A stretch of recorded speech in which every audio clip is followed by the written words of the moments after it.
Hello everyone. तो उम्मीद करता हूँ आप सब खैरियत से होंगे। तो फाइनली आप लोगों को पता है कि डॉक्यूमेंट वेरिफिकेशन की लिस्ट आ गई है।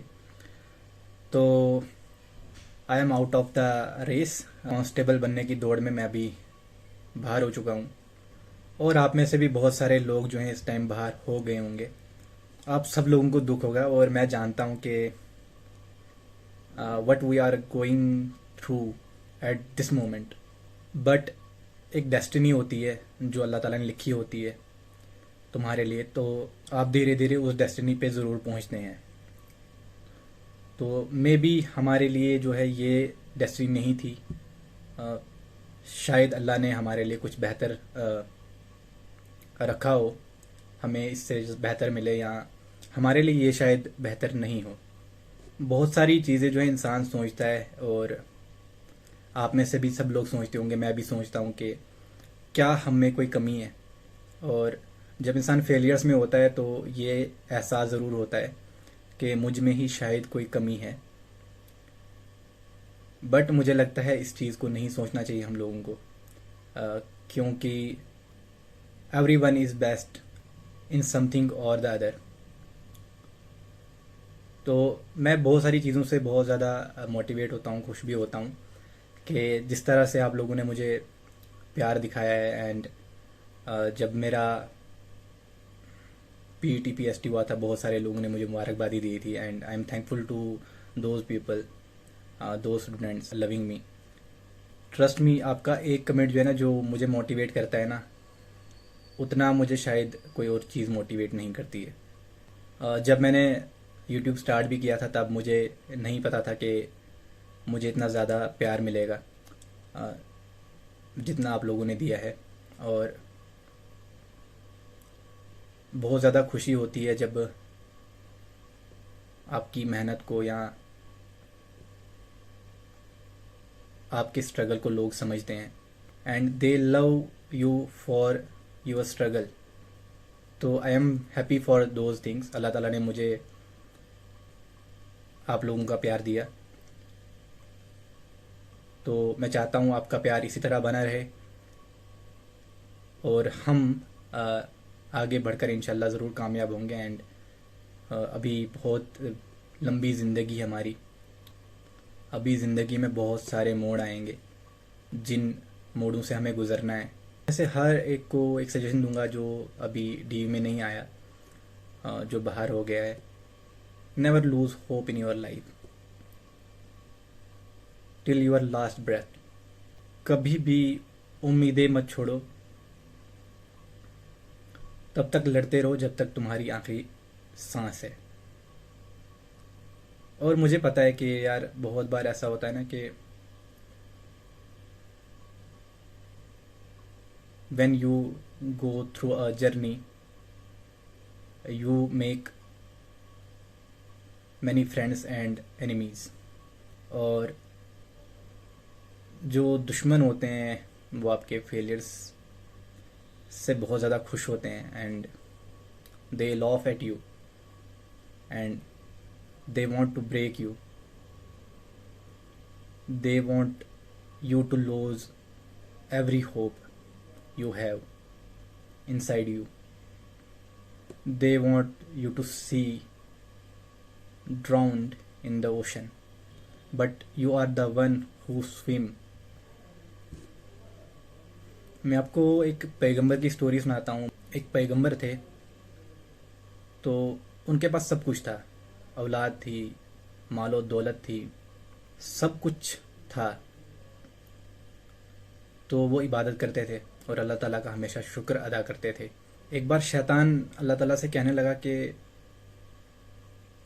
ये सिर्फ तेरा शुक्र इसलिए करता है ना, ये इंसान, क्योंकि इसके पास सब कुछ है, माल और दौलत है, इसके पास औलाद है,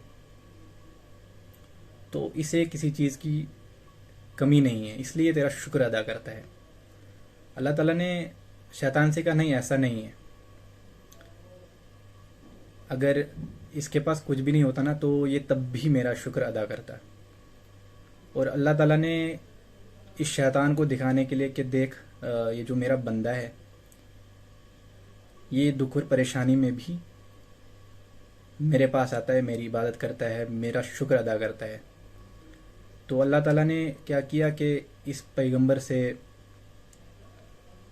इसकी औलाद छीन ली, इसका जो माल था, इसकी जो दौलत थी, वो छीन लिया अल्लाह ताला ने।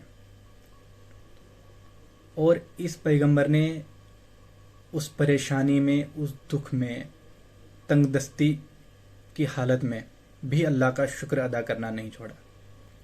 इवन शैतान उस पैगंबर के पास बार बार आता था, कहता था, देख अल्लाह ताला ने तुझसे औलाद छीन ली तेरी, और तू फिर भी उसका शुक्र अदा करे, मत कर शुक्र अदा उसका। और मैंने पढ़ा था कि जब उस पैगंबर की औलाद की मौत हुई थी ना, तो थोड़ा बहुत मुझे याद है कि शायद छत जो है घर की गिर गई थी और उसके नीचे उसकी जो औलाद आ गई थी, तो उसका जो सर है ना वो पूरा फट गया था और उसमें कीड़े पड़ गए थे। इस तरह से उसकी जान ली अल्लाह ताला ने। तो ये सब क्या था? ये अल्लाह ताला की आजमाइश थी कि जो मेरा जो बंदा है वो सिर्फ इसलिए शुक्र अदा नहीं करता कि उसके पास सब कुछ है, वो इसलिए भी शुक्र अदा करता है कि उसके पास अगर कुछ भी नहीं हो तब भी अल्लाह ताला का शुक्र अदा करता है कि हाँ, जितना मेरे पास है, जितना मुझे दिया और जितना मुझसे छीन लिया अल्लाह ताला ने, कोई बात नहीं, मैं खुश हूँ। मैं अल्लाह ताला की इबादत फिर भी करूँगा, अल्लाह ताला का शुक्र फिर भी अदा करूँगा। तो इस तरह की जो पर्सनैलिटी है वो इंसान को डेवलप करनी चाहिए। और व्हेन यू हैव ईमान, यू हैव फेथ, तो आपको कभी भी परेशान नहीं होना चाहिए, कभी भी दुख में नहीं रहना चाहिए कि ये हो गया, वो हो गया, मैं फेल हो गया, अब क्या होगा, अल्लाह ताला ने तो मुझसे ये छीन लिया, वो छीन लिया। ठीक है, कभी कभी ख्याल आता है, क्योंकि शैतान जो है हमारे साथ 24 घंटा है, वो हमें भटकाता रहता है। और कई बार मेरी भी ज़िंदगी में ऐसे मोड़ आए हैं जहाँ पर मैंने सोचा है और कभी कभी नौज़ुबिल्लाह ये भी कहा है कि खुदा मेरे साथ ही क्यों करता है, या सब चीज़ें मेरे साथ ही क्यों होती हैं। बट मुझे लगता है कि उस वक्त जब होता है ना, उस वक्त उस परेशानी की हालत में जो शैतान होता है ना, आप पे हावी होता है और वो पूरी कोशिश करता है कि हम बिगड़ जाएं। और नौज़ुबिल्लाह अगर हम बिगड़ गए तो कौन हमें सही रास्ता दिखाएगा फिर। तो इसलिए चाहे आपकी कोई भी हालत हो, किसी भी पोजीशन में हो, किसी भी कंडीशन में हो, किसी भी बड़े से बड़े फेलियर में हो, तो अल्लाह ताला का शुक्र अदा करो और कोशिश करो आगे बढ़ने की। और अल्लाह ताला से हमेशा मदद मांगो और सब्र मांगो कि हाँ, मुझे सब्र दे कि मैं आगे बढ़ सकूं, आगे ज़िंदगी में कुछ कर सकूं। अभी एसआई की भी बहुत सारे लोग तैयारी कर रहे होंगे, सब इंस्पेक्टर की, और फॉरेस्ट इंस्पेक्टर का भी पेपर है, शायद हो जाए, पता नहीं होना है कि नहीं होना है। तो अभी उसके लिए तैयारी करते हैं और अभी हार नहीं माननी है, ठीक है। और कीप लविंग, कीप सपोर्टिंग, मुझे भी मोटिवेट करते रहो, ठीक है। तो बाकी अल्लाह ताला आप लोगों को कामयाब करे, दुआओं में ज़रूर याद रखें। Best of luck.